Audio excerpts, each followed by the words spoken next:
Alright, I might be in the minority in this one, but I think this was probably the best fight night of the year so far. I mean, this whole main card was I was just drawn to my TV watching it. I mean, Mario Bautista making a phenomenal performance, Volkov getting a TKO, and even the main event with Merab upsetting everybody and dominating Petr Yan. And we're going to talk about all of that. If you guys missed the live stream, I suggest you guys go back because we talked more in depth. I answered some of you guys' questions. We had a decent amount of you guys watching. I was really happy about that. But I think I'm going to make the announcement that Sunday streams at 10 a.m. Eastern. Instead of posting the video every Sunday at 10 a.m., we're going to be live on YouTube right here on this channel. Next Sunday will be after the UFC 286 card, so I'll be talking about all my thoughts on the card instead of filming a video, and then Monday post my regular video talking about it that's more edited. So that's just to give you guys a channel update, but you guys don't want to hear about that. Let's talk about the fight night card. I think I get an award for probably the wrongest prediction ever because I was totally wrong in how I broke down this fight. I thought Petr Yan was going to win. I thought it was going to be a really good performance out of Petr. I thought he was going to dominate Merab. I even thought people were sleeping on the fact that Yan was going to get a finish. We've seen Merab open, especially like the Marlon Moreau's fight. So I thought it was going to be possible for Petr to maybe get a few shots in, maybe clip Rob. Even when we were getting into the final rounds, even though Merab was dominating, I still was thinking, could Petr catch him? But it never happened. I mean, Merab was just on another level. Petr lost the fight, and I want to get into this because we were debating about this on the live stream. A lot of people are saying Yan needs to work on his wrestling, and that wasn't my takeaway from this fight. I think Petr lost the fight. The reason that he's lost a lot of his other fights, which is his output. He clearly isn't throwing enough to win rounds, and that was why the O'Malley and Aljamain fight was so close. That first round between Sterling and Yan in the rematch, Yan threw nothing, and that's why Aljamain won the fight. And the O'Malley fight, it was the same thing. Like, maybe if that first round Yan would have thrown an extra punch, it could have really made that big of a difference. And Petr's problem was that he wasn't throwing anything to get the respect of Merab. Merab just kept walking him down. Merab did a good job of making Petr react. Petr's best attribute is his pressure, is his going forward. Merab took that away from him, and that's what made Petr Yan look really bad in this fight. I don't think it was the wrestling. I don't think Merab out-wrestled him because you saw Yan defend a lot of the takedowns. It's not like Sterling got double legs on Yan. He got weird entries getting the back, a little unorthodox, and that's why he won the fight. But we don't really see Petr get like out-wrestled, double leg, and controlled for long. Aljamain was the only guy to really do that with the back control, but Aljamain is like a freak with the back. I think he needs to work on his output. I don't know if he should change gyms. That clearly seems to be his problem. He's starting very slow, and for something like boxing, you know, boxing is okay to start slow. There's 12 rounds, but in MMA, there's 5 or 3 rounds. You can't really afford to start so slow, and that's why all of his fights have been close. He even lost the first round to Jose Aldo. He usually takes the first round to download data and then make reads and then act on them, but Merab never let him get those reads. Merab was always on him, throwing a takedown, throwing punches at him, throwing kicks. There was always something going on with the fight. Merab was always busy, and that's what won him the fight. Now, where does Yan go from here? I mean, honestly, I think maybe Dominic Cruz would be a good matchup. Maybe Figueiredo coming up. I wouldn't mind seeing either of those matchups. I think a lot of people are going to say, oh, Dominic Cruz would lose to Petr, and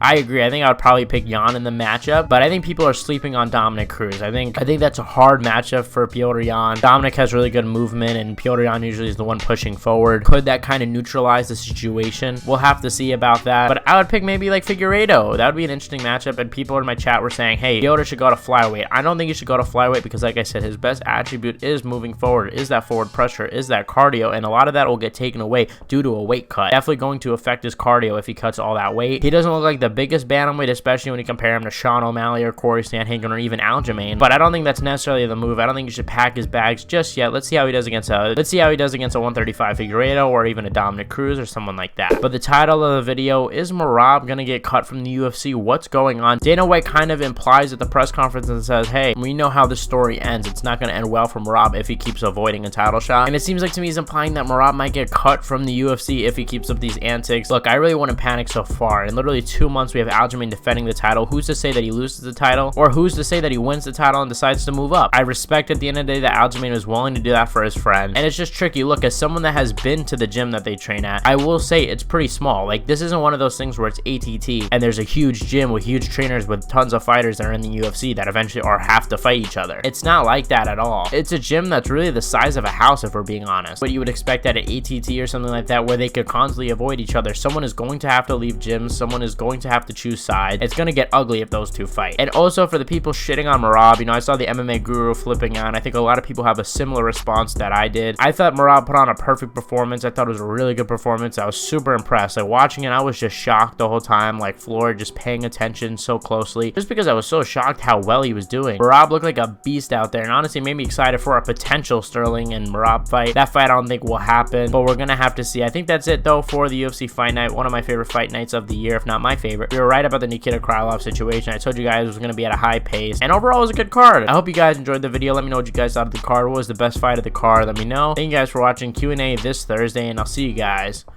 in the next one.